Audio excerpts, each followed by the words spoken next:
The views expressed on the Final Straw Radio do not necessarily reflect those of Asheville FM, Friends of Community Radio, or any of the affiliate radio stations airing the show.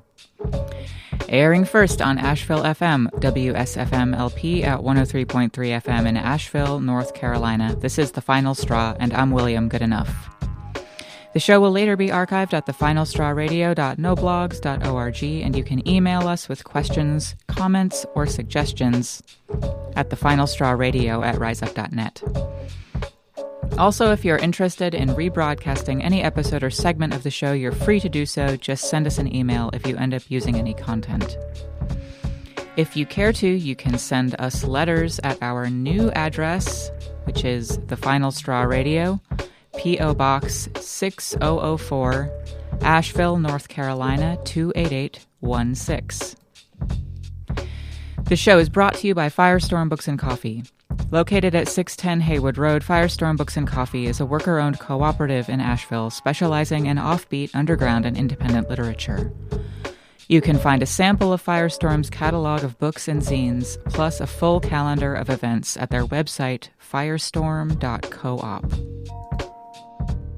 This week on the Final Straw Radio, we feature a conversation with Pearson, an anarchist resident of Tallahassee, Florida, who is also involved in storm relief mutual aid in the wake of Hurricane Michael. Pearson is also the co-host of leftist podcast Coffee with Comrades. For the hour, we talk about Hurricane Michael, which just passed through the Florida Panhandle and up through the Carolinas, affecting Georgia and Alabama as well. Within a 36-hour period, the hurricane ramped up from a tropical storm category to a Category 4 or 5 hurricane, depending on who you ask. Michael was the strongest hurricane to hit that part of Florida ever on record, making landfall on Wednesday, October 10th in the morning, and it may in fact be the third largest to have hit the U.S. mainland ever, with wind surges of up to 175 miles per hour and sustaining at 150.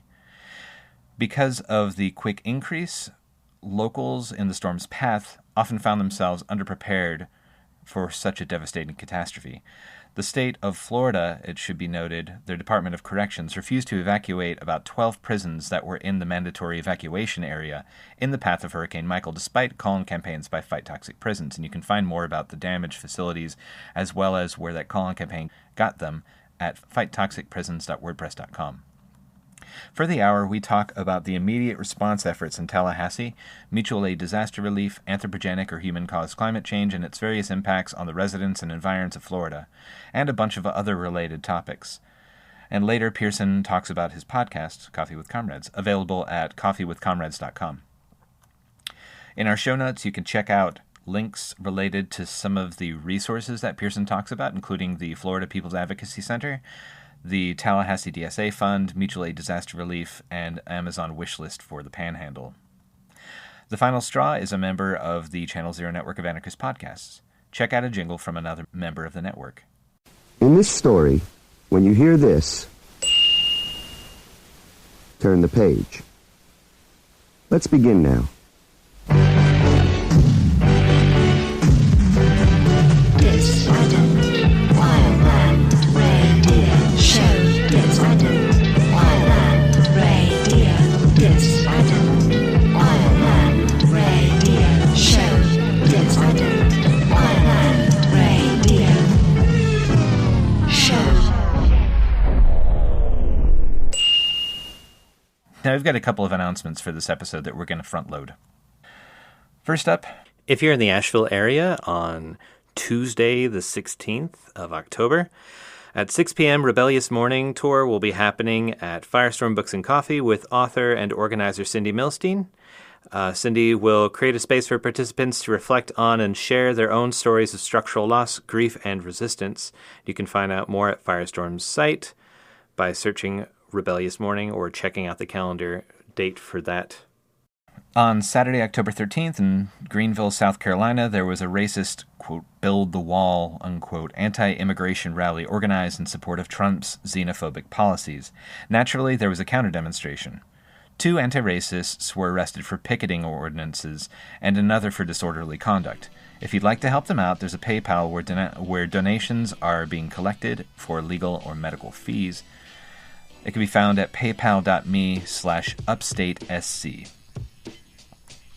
Connor Stevens, one of the convicted Cleveland Four, is up for potential parole as soon as November 2018. And here's some information from the fundraiser for Connor. The Cleveland Four were 4 Occupy Cleveland activists who were arrested on April 30th, 2012, accused of plotting to blow up a bridge. But it was the FBI, working with an informant, that crafted the plot, produced explosives, quote-unquote, and coerced the 4 into participating. Connor took non-cooperating plea deals and pled guilty to all charges. The judge applied terrorism enhancements to the sentences, elongating the sentences as well as subjecting them to harsher prison conditions. Connor served 8 years, 1 month, all to be followed by lifetime supervised release, unquote. So you can find his post-release fundraiser at fundraiser, fundrazr.com, by searching Welcome Home Connor Stevens. And you can check out our website for a bunch of past episodes of The Final Straw that include interviews about the Cleveland Four case, updates, and one with Connor's mother. Zach Kostopoulos was a 33-year-old LGBTQ plus drag performer and activist who worked against prejudice faced by folks who are HIV positive. He was beaten to death in a homophobic attack near Omonia Square in Athens, Greece, on September 21st. Zach leapt into a jewelry store in order to avoid a nearby brawl when the emergency shutters descended and trapped him inside. He was then set upon by the owner of the shop and another thug, who were heard uttering homophobic and hate statements against those with HIV. After escaping the store by smashing through a window with a fire extinguisher, he was followed out by the owner and the thug. Zach was beaten to the ground and kicked to death while surrounded by mostly male onlookers. When the police showed up, they handcuffed Zach. The murder was captured on camera. The shop owner was only arrested after the video went viral, and he was only charged with manslaughter, not murder, as he claims to have been protecting his property, which is absurd. Following news of the murder, an emergency assembly was called, and a march of 500 took the streets of Athens, with smaller marches in other cities. Marches followed that week. I'd like to express apologies for the wait in announcing this sad news, which a listener sent to us after the murder took place. We're thankful for being informed of it. There's a call for supporters of Mumia Abu-Jamal to fill the courtroom and the streets on October 29th from 8 a.m. till 11 a.m. in Philly at the Criminal Justice Center at 13th and Filbert. Mumia is a former Black Panther, is a journalist and a political prisoner who is on death row for decades for the killing of a cop that he said he did not commit. And now he's in general population and suffering a lot of health issues from his incarceration.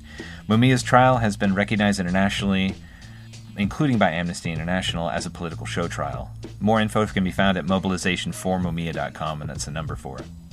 On October 19th, the Pine Box Rock Shop at 12 Gretton Street in Brooklyn, New York, there will be a benefit for post-release funds by the organizers of Certain Days Freedom for Political Prisoners calendar. Here's a quote from Certain Days. In the last years, we've been fortunate enough to welcome home a handful of political prisoners from U.S. prisons. Our movements have not exactly been prepared for this good fortune, and so support committees, families, and friends of these folks have been forced to scramble for funds for basic living expenses. In addition to that, many of the people have been targeted in the media and beyond by various law enforcement unions and organizations, making open fundraising online a difficult proposition. We need to step up our game and aid not only the handful of political prisoners that have been released this year, but also the people who may be leaving prison soon. The show will feature performances by Despair Wolf, Mafa Hardcore, High Cost, and Trophy Hunt. And for a very reasonable price for a show in New York City, as I understand. And you can check out the show notes for a link. So I'm joined by Pearson, an anarchist resident of Tallahassee, Florida, who's also involved in storm relief, mutual aid work in the wake of Hurricane Michael. Pearson is also the co-host of a leftist podcast called Coffee with Comrades. Thanks a lot for taking the time to chat. I really appreciate it, Pearson. Of course, I'm glad to be on the show. So we're recording this conversation October 11th. It'll be a few days until this airs as our episode because it's on Sundays. But it's a day after Hurricane Michael plowed through the Florida Panhandle. What is that region like geographically, socially, and economically? And what sort of prep happened in the run-up to that touchdown? So, to my knowledge, economically, geographically, I'll start with geographically. So, geographically, Florida is basically the Satan's armpit of Florida. It's sort of the limp hanging off the end, and the Panhandle is that part that is where it stretches across. And so geographically, it's kind of this elongated oblong shape, and Hurricane Michael just pummeled right into it. And specifically, as far as like demographically, I would say, sort of culturally, it's going to be a lot more southern than other parts of Florida. There are parts in Central Florida or in South Florida which aren't as the stereotypical southern as they are here in the Panhandle. I'd also say that the Panhandle tends to house a lot of elderly folk, just as much as Florida does, and that's simply because Florida is kind of where America goes to die. It's where a lot of people retire and come to this part of the country so that they can rest and relax in the Sunshine State. And usually they don't expect to be kicked by hurricanes, but what can you do? And I guess one element of what defines something as being southern frequently is rurality and a lack of direct connection to a big city. And also, but Tallahassee being the capital of Florida, it's bound to be a larger one, I would imagine. And also that seems to create a difficult dynamic for elderly folks that might be living in that area. I know that when we've had stuff up in the mountains here, like water disasters or whatever, it's been an issue of getting supplies to, or getting protection for, or getting elders out of where they're at in hollers. But in the flatlands where you're at, I'd imagine there are probably some poor elder folks who didn't have the resources or ability necessarily to move, spin on a dime, and try to get out of town before the storm, right? Oh, 100%. Yeah. Here's the thing, Bruce.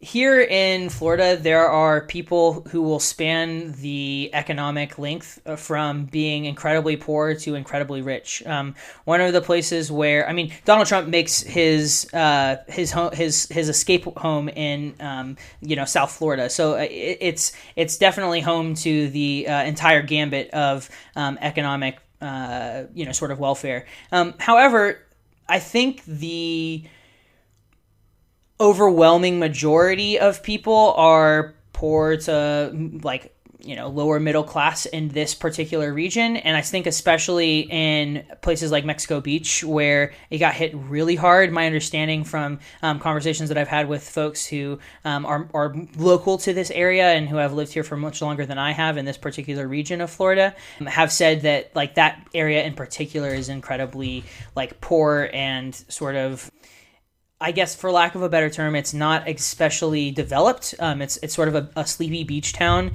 And so when it got hit by Hurricane Michael and it had 12 to 13 foot storm surge, there's just nothing left. The photographs that have been coming out of that region are nothing short of devastating. What sorts of work around prep and recovery have you seen engaged in the area or participated in around Hurricane Michael? Yeah, so I'll be perfectly frank. The prep here could have left something to be desired. I think that part of that problem is that Hurricane Michael accelerated so quickly. It went from a tropical storm to a Category 4 hurricane in 36 hours, which is indicative of a shifting global climate, if it's indicative of anything. But I think that it's also the fact that people on the ground here in the Panhandle could have been better prepared insofar as being more coordinated. And I think that this disaster has shown people the need to be more coordinated. Having said that, the efforts that we did get into included coordinating with different groups who are here in Tallahassee. That's where I'm living and staying right now. There are a number of local groups here that span the political left spectrum, from the Tallahassee Democrats to the PSL to the Tallahassee DSA. We've seen a mixture of people out in the streets helping, which is, to be desired. The more hands make, or many hands make light work. So that's been helpful in that regard. However, it would have been ideal if we had more time to kind of group together, and this is something that if folks are listening to and they're wondering what they can do to get involved, the thing that I would recommend more than anything is start talking to your comrades about what it would look like for you to organize where you're at right now. Because if you're prepared, then you'll be able to help your community a lot better than we were able to help ours, which is saying something, because I think we've, all things considered, been able to pull things together really well. But at the same time, the more prepared you are, the better you will be when these disasters strike. And we know from global climate change that this is going to continue, and that these kinds of disasters are going to become more and more and more rampant as time goes along. Are you yourself organizing under the umbrella of some larger group like Mutual Aid Disaster Relief or a General Defense Committee of the IWW or any other sort of group? Yeah, so I would say I'm affiliated with Mutual Aid Disaster Relief. I have a lot of really good friends and comrades who are in that organization. And while it's not like a dues paying organization, it's very much a decentralized organization. It's something that I think is really important and has an incredible model for what could potentially be unfortunately what we're going to see more in the future, of more of these disasters and more of these people being displaced, and these disasters that are both ecological, economic, that are both social and personal. Like losing your home is not only something that's going to affect you economically, it's also going to affect you mentally, the trauma from that and the displacement that comes from that. And I think that Mutual Aid Disaster Relief is uniquely poised to help people in those kinds of conditions. And I've applauded the work that they've done both in Puerto Rico and in Tampa. They recently were in the Carolinas for Hurricane Florence. And yeah, I love those folks very much. And I'm fortunate enough to call some of them my good friends. And I would say that when I go into situations here in Tallahassee, that's the kind of general thing that I'll tell people if they're like, who are you working with? Otherwise, they'll just say, oh, I'm just being a neighbor. Because I also think that it's important just to build community and for it not to have strings attached and not to have a, organization or institution attached to it, but just to build community and be intentional about asking people's names and shaking their hands and following up with them and being intentional. I hate that word, but I think that it is important more often than not for us to actually make a concerted effort to be good neighbors and good friends to the people who are around us. Can you talk about what the recovery work has actually looked like that you've been engaging in since the storm? Like, yeah, absolutely. What kind of work people are doing, and what sort of needs or supplies or skills that would be needed there from outside? Absolutely. So one of the big things that we've been doing, and of course, as you mentioned earlier in the program, we've only been at this for about 12 or 13 hours. I mean, Hurricane Michael just blew through last night, and people were kind of just emerging this morning and starting to work. As far as what we've been doing so far, we've been mostly clearing debris. We've been getting smaller chunks of debris out of the roads so that we can try and make it navigatable for people to get back into their homes, and as they're trying to go through the streets, for if there are people with emergency services, like firefighters or ambulances or EMTs, making sure that those paths are cleared so that people can get to those folks. Unfortunately, we haven't been able to clear some of the bigger debris. There are several streets that we either drove past or walked past. There are several streets that we either drove past or walked past that were severely damaged from several trees that were fallen across the road. And unfortunately, none of the folks in our sort of little affinity group here in Tallahassee at the moment have the tools to cut them free. So one of the things that we would need, and one of the things that people have been really generous about helping us out with, there's several different donation groups and sort of GoFundMes that are simultaneously going on right now. But one of the things that people definitely need are things like chainsaws. People need, specifically, we need folks who know how to use them, because chainsaws are really dangerous, and especially when there's a lot of downed power lines and figuring out leverage and all of that when it comes to cutting down a larger tree. Those things are really important skills that we need and tools that we need. As far as other things that we could use, there is a Amazon wish list that Mutual Aid Disaster Relief put together that I'd be more than happy to send you. You can put in the show notes. There's also a Tallahassee DSA GoFundMe page, and there's also just the general mutual aid disaster relief donate page. So there's a lot of places that people can get plugged in financially to help with. As far as helping on the ground here in Tallahassee, I would say that we don't need as much help, simply because folks have been coming together, and the damage here, to be perfectly frank with you, isn't as abject as it might be, and it certainly isn't as bad as it is in Panama City or in Mexico Beach, Florida. Like, those places were hit much harder and are going to need a lot more help than places like here in Tallahassee. Folks have been already coming together and, sharing food, sharing water. We've been distributing sandwiches and stuff like that, and just trying to, check in on people and make sure people are safe, and, weathering the lack of power in the hot Florida sun together.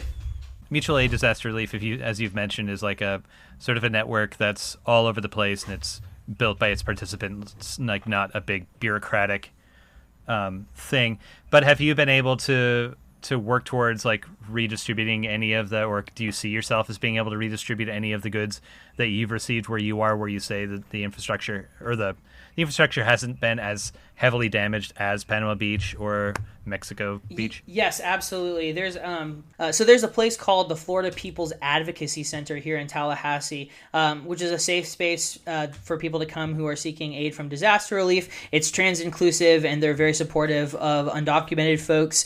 So nobody has to be afraid of coming there and seeking refuge there, unless they happen to be a Nazi or a fascist, because those folks are definitely not welcome there. But I digress.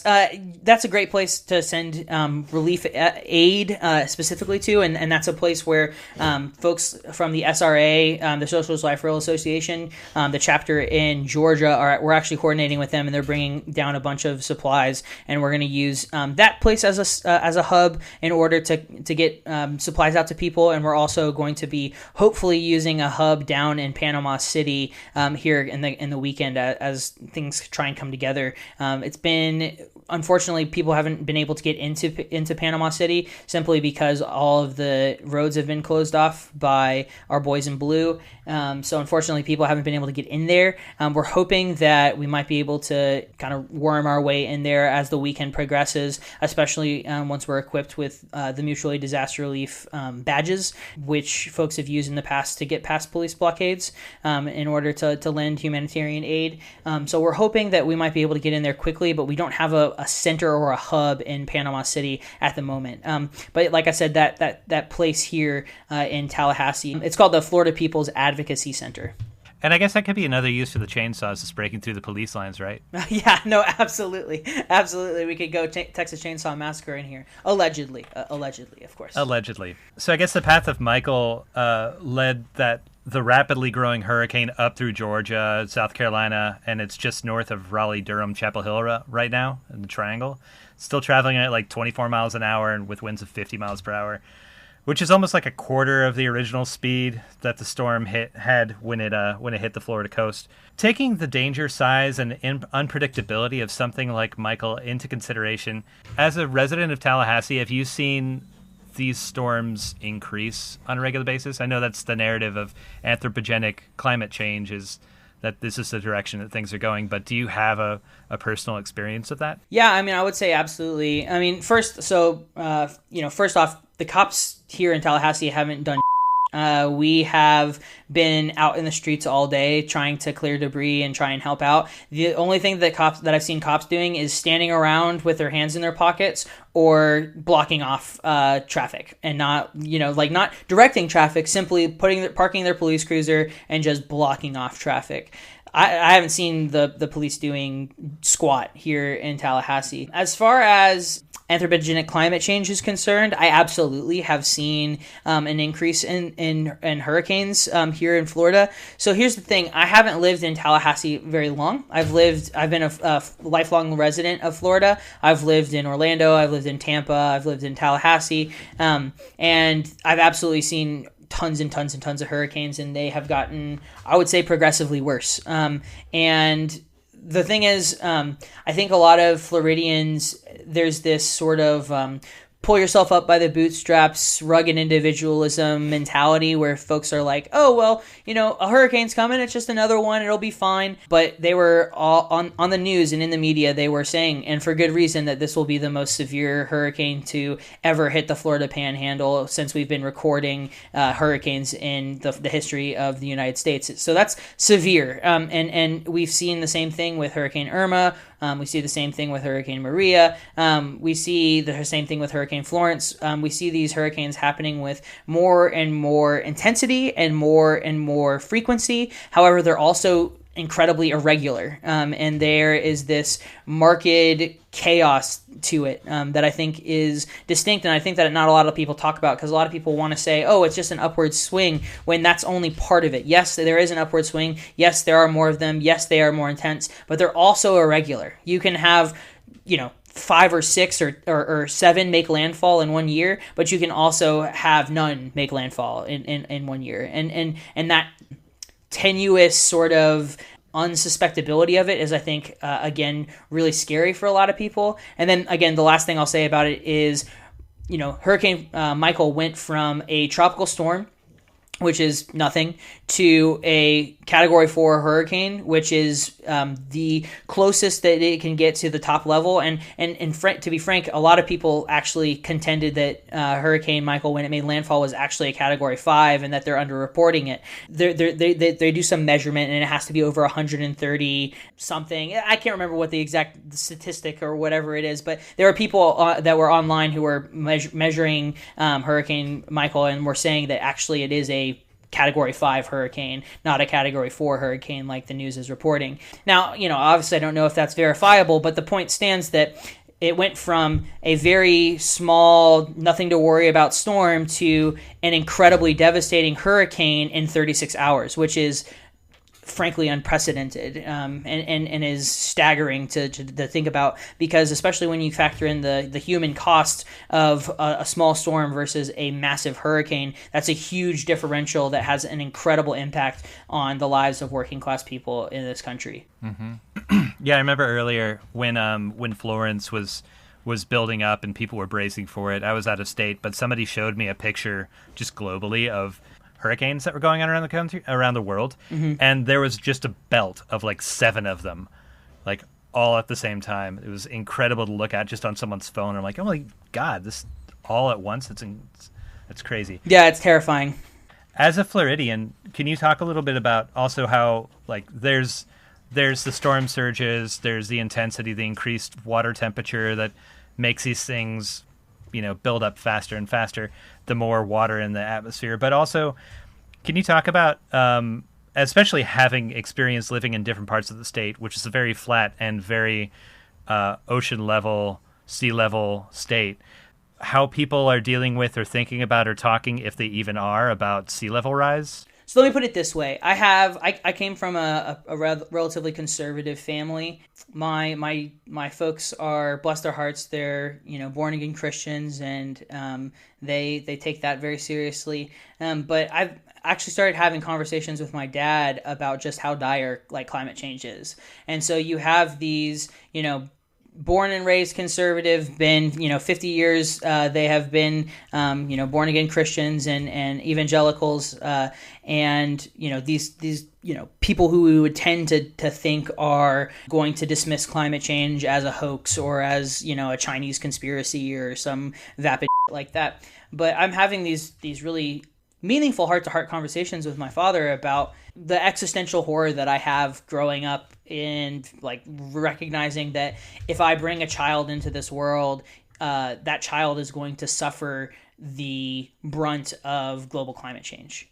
And I think that when I had those conversations with him, I think that it was able to connect with him in a really meaningful way that I don't think people have been connected with in the past. And I think here in Florida, people know on a visceral level that this is super serious. There are varying reports that the Florida coastline is going to disappear in the next 50 years, which is probably an understatement. If the entirety of Florida doesn't disappear, that would be great, but I wouldn't be surprised if it did.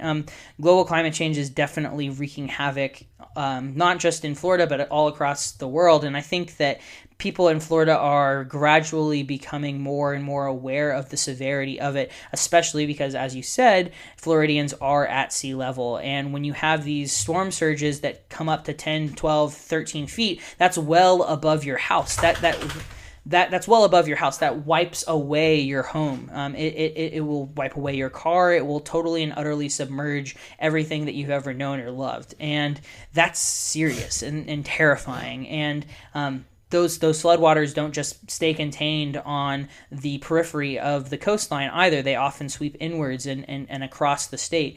So I definitely think that people are, unfortunately, too slowly coming to grips with the reality of global climate change, whether or not we'll actually be able to do anything material, i.e. abolishing the state and transforming our apparatus of state capitalism into something more just and humane. That remains to be seen. And even if we get to that point, I frankly, as personally, I'm kind of skeptical if that is even what it's going to take if that even could break the cycle of global climate change, because all the data seems to suggest that we're too far gone. It's funny. I was reminded when I was thinking about having this conversation with you about this mention that the It's Going Down podcast recently in a This Is America episode had quoted this, what was it? Trump administration, National Highway Traffic Safety Administration draft environmental impact report. It's a long title, but where they basically, like, in this 500-page article, according to the Washington Post, because I haven't read it myself, they actually admit, yeah, anthropogenic climate change, human-caused climate change is a real thing. It's going to have terrible impacts, and the most that we can potentially do is just, like, within 100 years, things will be devastated. It'll be like temperatures increasing by 7% globally. The only thing we can do is try to ride it out and shore ourselves up against the chaos that's coming in the meantime. And it's kind of crazy to think. I mean, I know that a lot of people that are in conservative or pro-industry, pro-industrial capitalist mindsets and positions are not necessarily blind to the fact that, you know, science actually can read out what's going on and what may be coming up. And they're not just blinded by whatever monotheistic faith they happen to believe in, but the utter cynicism of actually seeing that come out in one of their documents just buried really deep inside, that actually, screw everybody, the rich are probably going to be fine. We'll absolutely just send people into FEMA camps or whatever, not to sound like Alex Jones over here. Like, yeah, it's incredible. No, Bruce, I think you're absolutely right. I mean, honestly, and this is something that I don't know. I feel weird plugging my own show because this isn't about it. But and in the last episode of Coffee with Comrades, my friend Sam and I talked about anthropogenic climate change and talked about the harsh, like, evidential reality that, here's the thing, we're going to see the collapse of civilization in probably in our lifetime. And that's at once a very hopeful thing for us as anarchists, because it means that we can come in and seize these vacuums and seize these voids and make something better out of them. But at the same time, those territories that are seceded are going to look like Rojava. They're going to look like Flint, Michigan. These places are going to be sacrifice zones that are simply abandoned by the state because it doesn't have the money or the infrastructure or simply the concern to protect these people any longer. And what's going to happen is, as the global south is continued to be exploited for its resources, we're going to see massive fluctuations of people fleeing from the global south as those places become inhospitable, and we'll see refugees flocking to the so-called west. And then what will happen is the fascists, they already have their rhetoric. They're seeding it right now. The far right is going to say, look at these immigrants, they're the bad guys, and they're not going to be able to come into our country, so we're going to put them in concentration camps, and we're going to make sure that they can't cross our borders. And we'll see more and more of Fortress America and Fortress Europe come together as these borders are strengthened and militarized, and people are sacrificed so that these capitalists can continue to live their lives of luxury and comfort at the expense of the rest of us.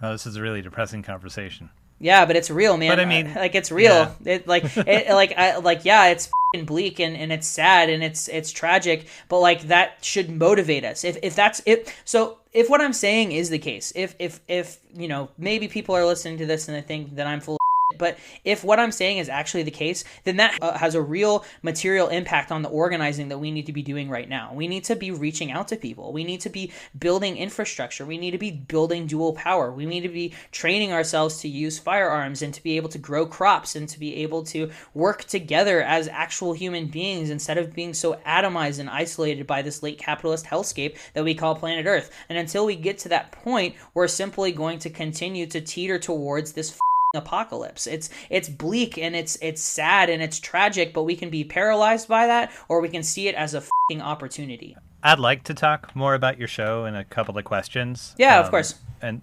but because you did also just prior to that have an interview with your friend James, who's in mutual aid disaster relief, to talk about mutual aid versus charity, to talk about like the work that y'all and many others are doing under the auspices of that name. But I was wondering, like, so you said, like, to jump back to the cops are blocking access to certain cities, and they're also like standing around with their hands in their pockets and whatever else. But has there been any concerns raised, like any either vigilante or law enforcement concerns around like the racialized framework of looting or that sort of thing? So we haven't seen anything like that yet. I suspect that it will come. I've heard people say kind of offhanded, problematic so-called remarks in passing. But I haven't heard about any, far-right groups coming down or anything like that. And even when those groups tend to say that they are coming down, it's usually just online, like, posturing and machismo. And those folks actually don't ever even show up. It's the socialists, it's the anarchists, it's the communists who are trying to actually make a material difference in the world and who are willing to put their lives on the line and be sweaty and gross and uncomfortable and, do the,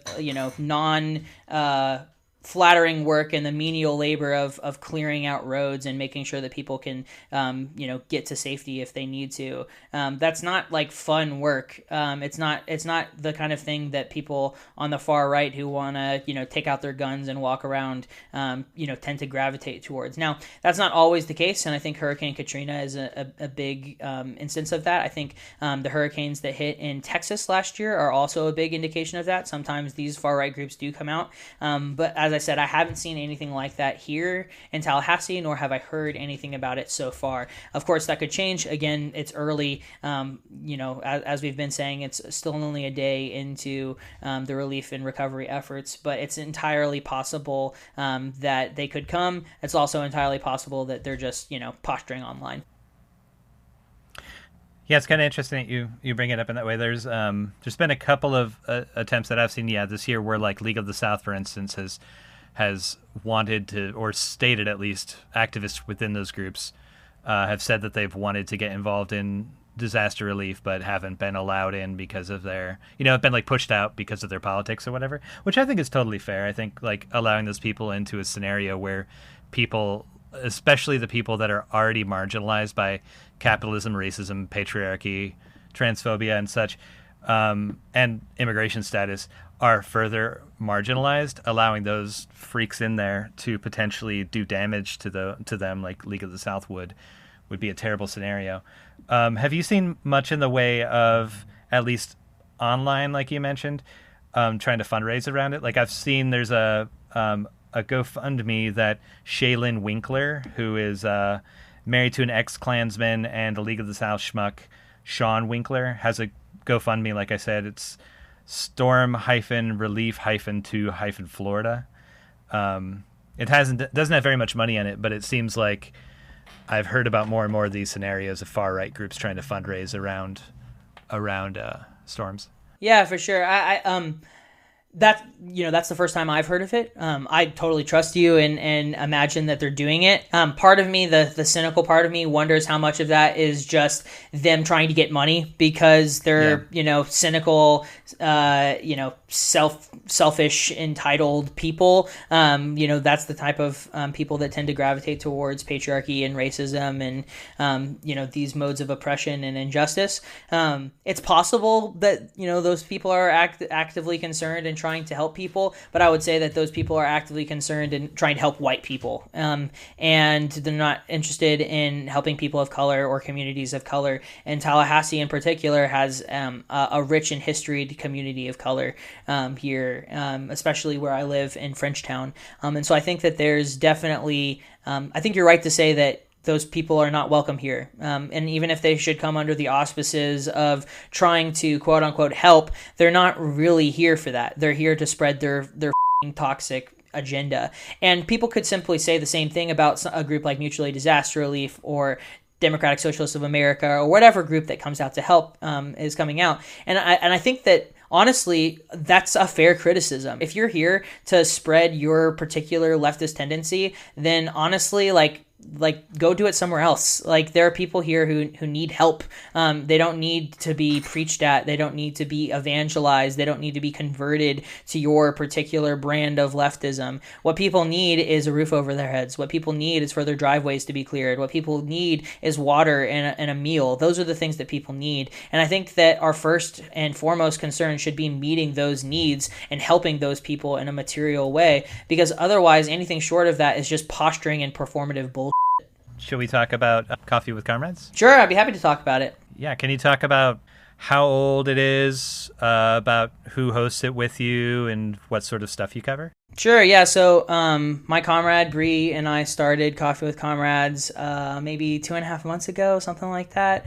Started it back in June. We are 16 episodes in now, not including our episode 0. We cover a wide range of topics. We've talked about food sovereignty. We've talked with MC Soul, who I believe is also on the Channel Zero network that The Final Straw is on. Mm-hmm. We spoke with Michael Laufer of the Fourth Use Vinegar Collective about autonomous medicine. We've talked about what else have we talked about? We've talked about, Bree and I are huge nerds. So we talked about Star Wars Episode 8, The Last Jedi, and talked about how it was the best Star Wars film ever made, and how it has a lot of like interesting, rebellious and defiant tropes and themes in it. We cover a broad base of stuff.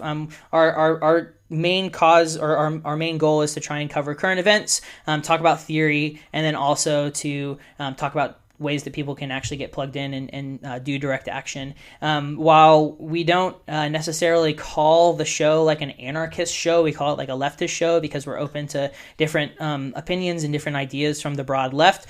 Bree and I are both anarchists and are, fond of that rich and beautiful philosophy, and are outspoken advocates for it. So yeah, basically it's just a hodgepodge and a fun variety show, and we have a lot of fun. That's awesome. Can you say a little bit about like, I know some of this is in your episode 0, the kind of like introduction, but what brought you all together and what inspired you to do the project, and where you see yourself in like a year with it?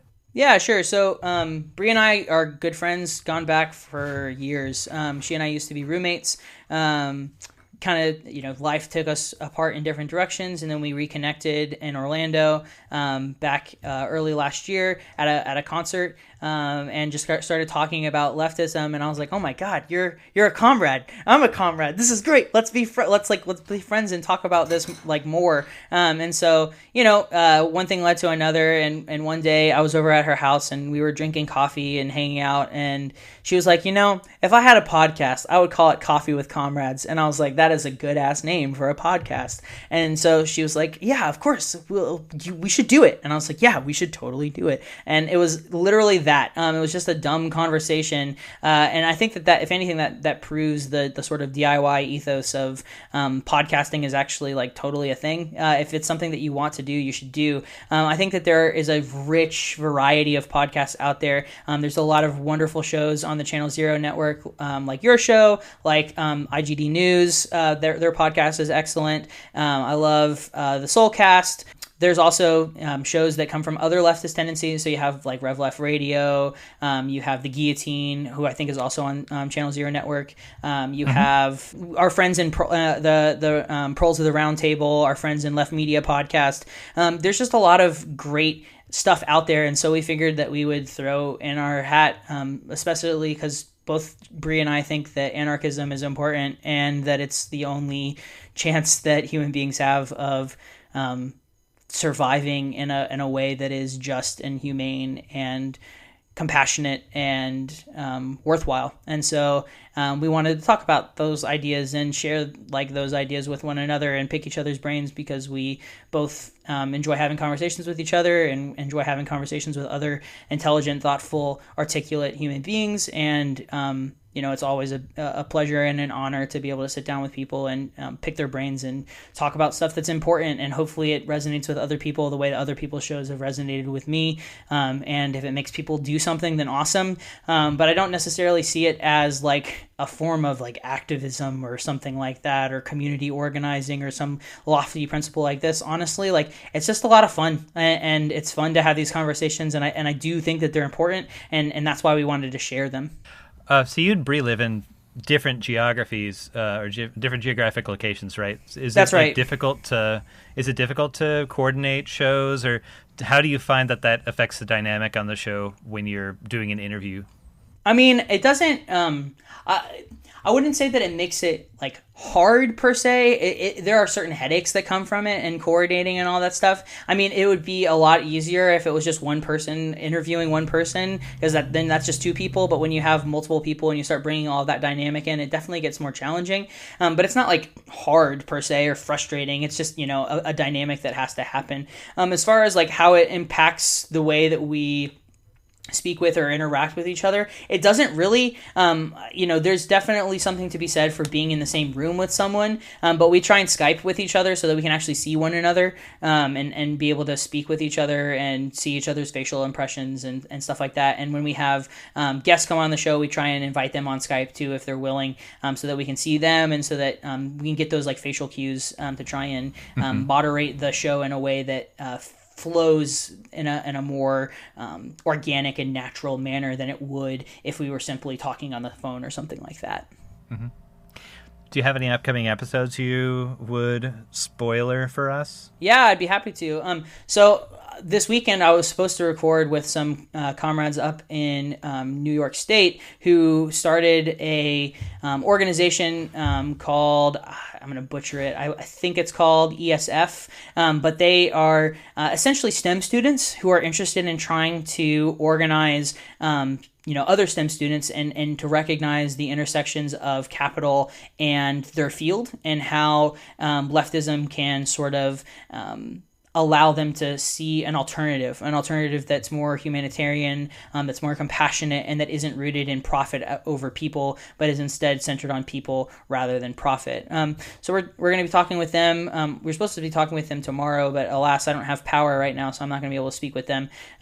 We're also pleased to say that we have an upcoming episode with Brett O'Shea from Rev Left Radio. He's going to be coming onto the show and talking about Culture, which is a book by Terry Eagleton. I've been reading it in preparation, and it is fantastic. He talks about the sort of dichotomy that exists between civilization and culture, and what we mean when we use that word culture. And so for me, as a student who's currently working on a degree in literature, media, and culture, I'm very interested in this text, and I'm really excited to get the chat about it with Bree and with Brett. So those are two ones that are definitely coming up on the horizon that we're very excited about. And where can people find your podcast? You can find Coffee with Comrades pretty much anywhere on any podcasting feed that you might look for, whether that's iTunes or the Google Play Store, Stitcher, Spotify, that sort of thing. You can also find us at www.coffeewithcomrades.com. thank you so much, Pearson. Is there anything that we left out that you wanna touch on before we part ways? Not really. I really appreciate you reaching out to me, Burse. I'm glad that we could sit down and have this conversation. It's always a pleasure chatting with comrades across the so-called United States. I'll be happy to send you those links for the different places that folks can donate if they're interested. Again, I would... You're more than welcome to reach out to me on Twitter, either at my personal Twitter or on Coffee with Comrades Twitter, and help us here in Tallahassee. But honestly, I think that the efforts are going to be more dire in Panama City, and that's only a suspicion. That's only a hypothesis because I haven't been down there myself. But from everything that I've seen coming out of that region, it's pretty serious. And so I think that those efforts are going to need our efforts and are boosting even more so. So, thanks for giving me the opportunity to chat about it. And I hope that it was helpful for people to get an idea of what was happening here in Tallahassee. I'm sure that people will get a lot out of it. I think it's also now that you mentioned like the other disastered areas, in the wake of where Florence had dropped so much water, those flooded out portions of North and South Carolina are going to be probably duly affected by this storm as well, getting doubly. I can only imagine. I mean, the fact that it's coming through, when I saw that the projection was going towards Raleigh, I was like, they just got hammered by Florence, and now they're getting another one. It's just a tragedy and a shame, and our obviously love and solidarity go out to those folks. And I know that there's been great efforts organizing on the ground in those regions of the Carolinas that I'm sure y'all are either directly or indirectly contributing to. So shout outs to you guys as well. And it's, again, just to point out, like it's great to hear about the sort of dual power efforts that y'all are taking this in that direction. Sorry, I just fumbled a bunch of words, but yeah, you're doing a great job. Thanks a lot for coming on. Really appreciate it. Enjoyed the talk. Of course, man. Thank you. Take care. All right. Yeah. Take care, Pearson. We're going to close out this hour of The Final Straw with a couple of musical tracks, which we haven't done in a while, but are kind of inspired. The first is Narenturm by Tenyu from the album Anabasis, followed by Reverie by Aradia from the album Omid from May of this year.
Airing first on Asheville FM, WSFM LP at 103.3 FM in Asheville, North Carolina. This is The Final Straw, and I'm William Goodenough.